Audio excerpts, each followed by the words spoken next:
Just one more time!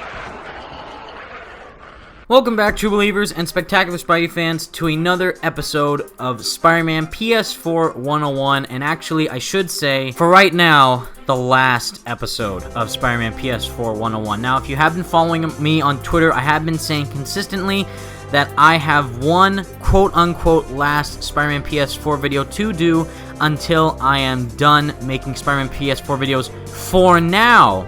And if you saw the last video where I left a message for Insomniac Games, the Spidey Squad, and all you Spider-Man PS4 fans, that was the message, is that this is, for right now, my last Spider-Man PS4 video, Spider-Man PS4 101 video, Spider-Man discussion video for Spider-Man PS4.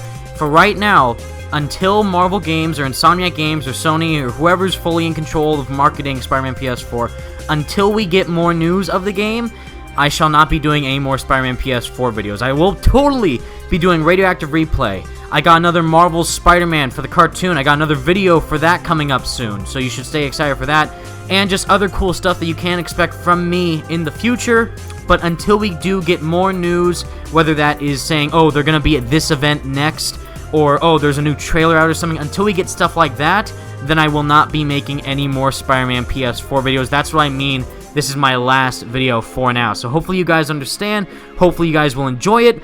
And just know I love each and every one of you for supporting me through this journey. We reached over 8,000 subscribers, everybody. It's all because of you. And I wanted to save saying that until this video. That's why I haven't said Radioactive Replay, is because I wanted to save this video to say that, because since this is my quote-unquote last Spider-Man PS4 video, I wanted to showcase just how much all of you mean to me, and I want to showcase that through this final video. Each of you individuals watching my content, the rest of the Spidey Squad's content, being excited for the game just like we are, brings tears of happiness to my eyes, and I just love you guys for that. So, without further ado, let's get into what this final Spider-Man PS4 101 video actually is, which is everything that you need to know about Spider-Man PS4 after E3 happened. So I already did a video about everything you need to know about the game before E3 happened, so you can check that out. And also, if you want to know every other single detail possible on this game, go watch all my videos and all the Spidey Squad members' videos, because we've already covered everything. But if you want to be recapped on every single piece of solid information that we have gotten from Insomniac, from Marvel, from anyone in regards to working on the game, if you want the solid, concrete information for this game, this is the video you watch. So that means I won't be talking about the suit customization possibility that Greg Miller brought up, because that wasn't on me who confirmed it. That's Greg Miller who confirmed it. I merely reported on it. We don't know if suit customization is in the game or not. Alternate suits are confirmed for the game, but suit customization is still a mystery, but we will just have to wait and see in regards to see if that is actually true or not. So in regards to information like that, not fully confirmed yet, I'm going to stay away from that information until Insomniac says otherwise. So, in regards to our first piece of solid information, is the title. Now, a lot of you guys, for some reason, keep thinking that the game is called Spider-Man. It's just called Spider-Man. It's not. It's actually the official full title of Spider-Man PS4 is, in fact, Marvel's Spider-Man. Just like the cartoon is, which is really strange because they're both named the same thing, but you should know that the official title for Spider-Man PS4 is in fact Marvel's Spider-Man. To continue, the logo of Spider-Man PS4's suit is different. It has changed since its E3 2016 reveal, both the front and back logo, but as you see right here, this is the picture of the back logo that we have had all this time in 2016 for Spider-Man PS4 that looks similar to the Tobey Maguire logo. And now this new logo, as you're seeing on screen right now, is the new logo of the costume. It looks a bit more aggressive, more ferocious. The pincers and the legs of the spider are more kind of, they stick out more. They're kind of more identified as, oh yes, this is Insomniac Spider-Man. This isn't the Tobey Spider-Man. This isn't any other game version of Spider-Man or any other comic version. This is brand new, and this is Insomniac's new take on Spider-Man. You see that with the white logo, and you see that with this new logo that they have for the suit, and I really like it. I like the new one more than the last one, and I just really like how they modified it from last year, and yeah, I think it looks really great. Next up, now this is really important. So, I've said this numerous times, but you should know for yourself that Spider-Man PS4 was made before the Spider-Man introduced in the Marvel Cinematic Universe existed. In interviews, Brian Intar said that they made the squinting eye things before they used it in the Spider-Man for the MCU Spider-Man. So what I mean by that is it's not like Deadpool's eyes where they just emote. It's actually a mechanical lens that's implemented within the costume. And Insomniac they did that before the Spider-Man in the Marvel Cinematic Universe was introduced. So that also goes with they started making the game before they even knew that there was going to be another Spider-Man movie with Spider-Man versus the Vulture, and that Spider-Man was going to team up with Iron Man, that there was AI. So what I'm trying to say here is that anything that happened in Spider-Man Homecoming could happen in Spider-Man PS4. We could get a spider drone. We could see Vulture in the game. We could see Shocker in the game. We could see Tinker in the game. We could see Scorpion in the game. We could see all this different tech that was implemented within the Spider-Man suit. That could be in Spider-Man PS4, so just keep that in mind. Have your imaginations run wild with all the possibilities that could happen, and just know that it's going to be really exciting to see if what is done in the movie, if they can implement that, or if they already have implemented that, I should say, in Spider-Man PS4, so that's really something to look forward to. Next up is something really obvious, and a lot of other Spidey Squad members have actually talked about, is actually how the story for Spider-Man PS4, or for Marvel's Spider-Man, is heavily inspired by the Ultimate Spider-Man comic books. That goes for both Ultimate Spider-Man with Peter Parker and Ultimate Spider-Man with Miles Morales, since he is in the game, and it just shows that Ultimate Spider-Man, when it came out in the early 2000s, it was this new take on Spider-Man. It showed different characters in different ways, like Green Goblin from what he was from a guy on a glider to actually this goblin creature in the comic books, which is really cool, and this is the same thing here. So this is a brand new origin for Spider-Man. It's a new story, something we've never seen before, and the inspiration for both the story of the comics and also how they had the origin and showcased it in a different way, that's the same plan on what they're doing here for Spider-Man PS4. They're showing Peter as a different type of individual that we've known from the comics in this game. It's going to be really cool to see their take on Peter and where the story goes in regards to Spider-Man PS4. And just know that the Ultimate Spider-Man comics have a big influence on the story for this game. Next up is actually something that's really small but still very important, is what we got at D23 from Brian Intihar, the creative director of the game, which was actually a t-shirt. And what we saw before Peter Parker in the game went to college. He's 23 years old, he's older, he's experienced, and he just graduated college in the game. But specifically, what college did he graduate from? Well, Brian Intihar's shirt actually showcases this in a great way, and it actually is Peter's college, which is Empire State University, ESU, and this shirt right here is actually the official shirt, at least I think so. I think it is an official shirt for Spider-Man PS4 that may or may not be merchandise that we can, purchase from Insomniac or Marvel or whoever or wherever. But yeah, this is Peter's college, this is where he went, and it's really cool to just know officially that that is where he went to college. Next up, sadly, is another small thing, which all of you guys are probably heartbroken by right now. I know I probably am, is that Brian Intihar sadly debunked that there will not be pizza delivery missions or balloon receiving or catching missions in Spider-Man PS4. For those of you who hate the balloon missions, that's probably amazing, but for you guys who love delivering pizzas in Spider-Man 2, sadly, that's not going to be in Spider-Man PS4, so hashtag RIP pizza time. Next up is actually breaking down Peter Parker. Now, as I've said before, I've already done tons of videos on this. Go check out my series, Spider-Man PS4 101. I break down all this stuff, but just to slightly recap like I just talked about, Peter Parker in the game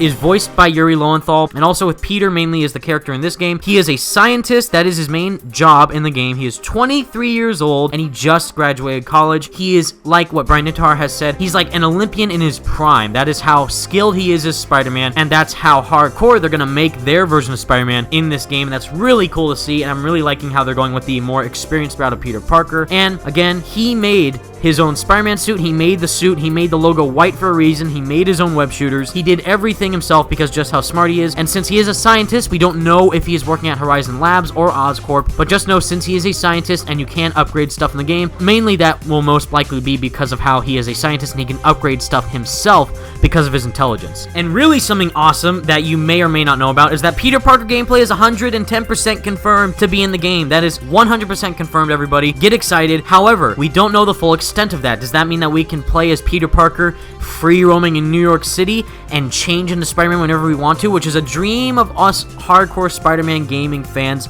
We need that feature to be in this game if it does want to get Game of the Year. I personally think so. Let me know what your thoughts are, but I think if Peter Parker gameplay is confirmed, but we don't know what it is, and we already have had Peter Parker gameplay in the past with The Amazing Spider-Man 2, and a little bit with the just Spider-Man 2, but yeah, is that going to be like a linear thing? Like, can we walk around Peter's apartment and check out what we can do in there? Are we going to be able to walk around like wherever Peter is working as a scientist and just go there? Or what we're all hoping for, like I said, a free roaming Peter Parker experience. You can just walk through the city streets of New York and change into Spider-Man whenever you want to. That needs to happen. I personally think that needs to be in Spider-Man PS4 one way or another, but we shall see in the future exactly what holds in store for Peter Parker gameplay. And once again, since Peter Parker is smart in the game, he can use that for both stealth, fighting and making gadgets. What we saw in the demo, he has 2 different types of web variations in his web shooters, the web trip mine and just impact webbing. And what we saw, he stuck the web trip mine to 2 inner demons and made them slam into each other.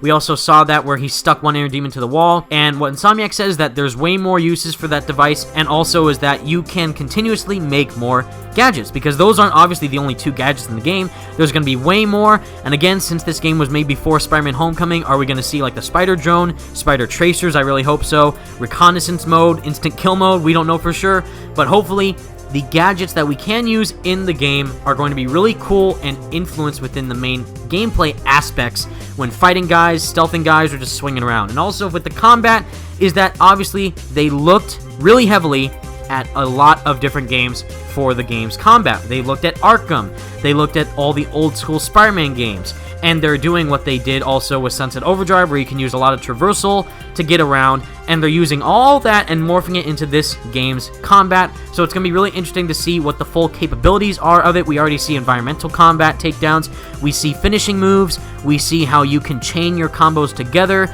you can slam them up in the air, you can slam them down. So I really like how the combat looks for this game. Is it going to beat Arkham combat? We don't know, but I think it's going to be really great at that, and I think it will at least be on par with it.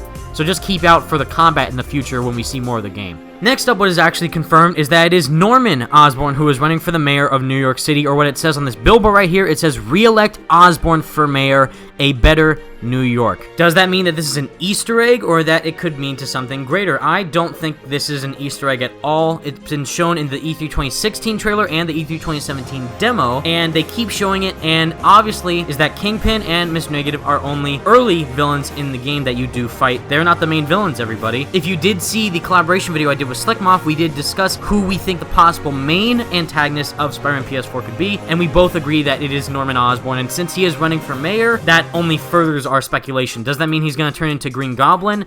I think it might, we don't know for sure, but just know that it is Norman who is the mayor of the city, and that could lead to really interesting things within the main story of the game. Next up is actually a fellow character that we saw in the demo is Yuri Watanabe, who is actually the Wraith. Now, the Wraith in the comics is just like another vigilante in New York City. I already did a whole video discussing about her, but to kind of recap here, is that the whole reason why she is in the story, or at least why she's talking to Spider-Man, is because she believes that the police force in the city is corrupt. She doesn't think that they are honest cops. She does think that they are corrupt in certain ways, and the one person that she does see in the city that's trying to clean up the streets is Spider-Man. She's trying to help Spider-Man by leading him to the Inner Demon's hideout and try and take them out. So she will be like your police contact in the game, and if she will turn into the Wraith, we don't know for sure, but just keep an eye out for her to see what happens with her main story. And next up is actually 2 characters, which is Aunt May and Miles Morales. So this is I put them both on the same list here because of how they both have a role in the story. They're not just small characters.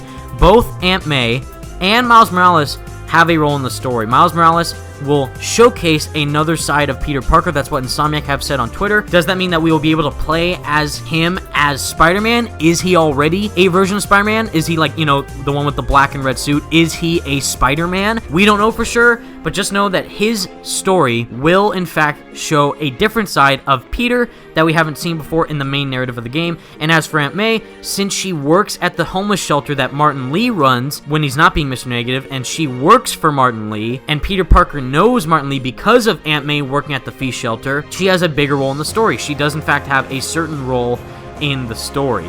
Will we see her? Will we be able to play as her? We still don't know, but just know that both Miles and Aunt May both have a role in the story, and that we can expect them later on when we see more of the game. Next up is really important in regards to the main demo that we did get at E3 2017. What we saw is actually early on in the story of the game. In fact, what Insomniac Games have said in interviews and on Twitter, the very first villain that you fight in the game is Kingpin. That's what we see with the concept art, which looks like to be the boss fight that we do get with Kingpin. And since he's in jail in the demo, it's already because that is the first villain that you fight in the game. And then you're going after Mr. Negative and the Inner Demons. So they are the second set of villains that you fight in the game. It's going to showcase that because this takes place within, I would say the first hours of the story. I'm not going to say the first hour, but I do think the first couple of hours in the main game, this is where the demo takes place, and it's really cool to see how that turns out. To continue, is the web swinging. Ever since E3 2017, people continuously kept saying that the swinging is slow, it doesn't look fun, and I did a whole video on that, so you can go check it out. But mainly, when they showed the game again at D23, they said that they improved the swinging. It is now easier to gain speed when swinging. That's the big factor that you have to remember with yourself. I already thought the swinging was fine, and they already said a skilled player can go fast in the game. If you continuously build your momentum when swinging, you will end up going faster at the end result of each swing. So, now what they said at D23 is that it is now easier to gain that speed. So that's really interesting to see and showcase how they're implementing that within the D23 footage that we saw, which looks great. Next up is actually the QuickTime Events. Now, I didn't really ever talk about the QuickTime Events, guys, because a lot of people have already talked about it. I think Venom 2 Million did. I know for a fact Amazing Lucas did. I believe Legit MHX and Spidey Bugle may have talked about it. But basically, you shouldn't fear about the QuickTime Events because of how Insomniac said that they will be used in limited amounts. What we saw with the crane and the mini boss fight with Mr. Negative and saving the helicopter, those were all short QuickTime events because of how it's trying to showcase big blockbuster set pieces that you can interact with within the game. Because there's not really any other way that you can play a game that dynamic and impactful with a scene like that where you're saving the crane without using QuickTime events. But just know, the QuickTime events will be used in a sparing amount of instances within the game. Kind of to refer to another game is actually Spider-Man Shattered Dimensions. A lot of people did not like the first-person punch-out style of gameplay in Spider-Man Shattered Dimensions. I love it, actually, and kind of consider it with that in regards to the QuickTime events for Spider-Man PS4. The first-person sequences weren't always used in Shattered Dimensions, only during boss fights. So the same thing with the QuickTime events, they will mainly be used during big blockbuster set pieces within Spider-Man PS4. Now, a big factor that you have to remember, everybody, is that the demo that we saw at E3 2017 was not scripted. It was entirely player choice. You could have taken out the inner demons any way you wanted to. You could have chased after the helicopter any way you wanted to. You could have swung that one path. You could have ran up buildings. You could have, walked on the city streets if you wanted to, running after it if you wanted to choose to do that. It was all player choice. It was not scripted in the slightest, so that just showcased the variety that you can implement within the main game, and especially that one sequence that we did see at E3 2017. Next up is actually all the concept art that we did see at the D23 behind the scenes video. So, with this concept art, each piece of concept art is in fact confirmed to be in the game. They didn't let anything go to waste. All that's going to be in the game. The Mr. Negative and the Inner Demons invading the New York Stock Exchange. Before I thought it was the Grand Central Station. It turns out this actually is the New York Stock Exchange. That's going to be in the game. Peter Parker's apartment. That's going to be in the game. Peter Parker / Spider-Man versus Kingpin in this penthouse, which I thought it was a museum. It's actually a penthouse. That's in the game. And definitely where Spider-Man is versing Mr. Negative on the train, that's going to be in the game. So that's going to be crazy. I can't wait to see and experience all those pieces in the main game. I think it's going to look fantastic. Now, to discuss the main issue that some people may be having in regards to how the game looks, which is the graphics. Now, to fully clarify, like I said in my other video where I talked about the graphics, the game is not downgraded. Huge point right there. I'll say it again. The game is not downgraded. If anything, what Insomniac Games have said on Twitter, it has been improved. What you're seeing right now are screenshots of what Insomniac Games have been saying in regards to how the game looks in regards to the graphics to other people on Twitter that are talking about the game, and they have said, as we've said, the suit hasn't changed. Rendering / lighting has been greatly improved since 2016, which pronounces certain details and provides a more realistic material response. And they also said the style of how the game looks has not changed. The lighting and rendering was greatly improved and pronounces certain details more. So again, that's to showcase how he's emoting with his eyes, how the people in the city are reacting, how Mr. Negative's reacting, how Spider-Man's facial mask is, expressing when he's doing all this stuff in the demo. All this stuff. So me personally, I like how the suit looks last year than this year, but I do see what they're saying. I think the city looks gorgeous. I think all the people in the city look great. I love the lighting of everything. I just wish that the textures of how the suit looks, or whatever they wanted to call it, however the suit looked like last year, I want it to look like how it does this year. Like, I want the suit from last year to look how it still looked from last year, and I want it to be in this year's game and how it looks like now.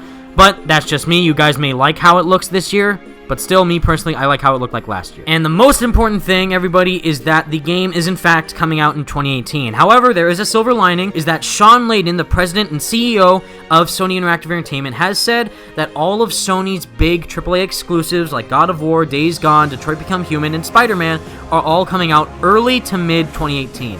And we still don't know the exact release date of Spider-Man PS4. We don't know anything solid from Insomniac, and they themselves haven't really discussed about Sean Layden. All they've said it's coming out 2018. They don't have a specific time frame said yet, but still, if Sean Layden, who runs a lot of stuff in regards to the main Sony gaming industry, and he knows everything that's going down with all these games, he should surely know for a fact that this game is coming out early to mid-2018, and I fully believe him. So that means from January to June is when we can expect this game to come out. And finally, guys, the most important thing I can tell you guys, like I said in my previous video where I left a message for all you amazing individuals, Insomniac listens. Insomniac 100% listens to you, me, every other person that is excited about this game. And like I said in the last video, I want you, if you have a YouTube channel, Twitter account, Facebook account, whatever, any way that you can showcase your opinion, I want you to say if you think the game looks great or if you have certain issues with the game, tell them, and they will surely really appreciate your feedback to their game and their company and them overall. And that's why, everybody, I fully believe, and so does the rest of Spidey Squad, believe in Insomniac. I think they can do a great job. What we've seen so far looks fantastic. Again, hashtag in Insomniac we trust. We totally believe in them. They can totally do this game justice. And I just know that we're in for a really great time. Finally, everybody, this brings an end for right now to Spider-Man PS4 101, all my other Spider-Man PS4 videos. You can expect radioactive replay from me. Again, I will be doing more Spider-Man games. I will be talking about the cartoon more. And until we get more news from Insomniac, this is actually the final Spider-Man PS4 video that I will, in fact, be doing. I just want to say I love you all. Thank you so much for your support. Over 8,000 subscribers is insane. All your support means the world to me, and without you, I wouldn't be where I am today, and I can't thank you enough. But anyways, thank you so much for watching, everybody. Stay spectacular, Spidey fans. Peace out. And to all of you web-spinning wonders, I proudly say, Excelsior!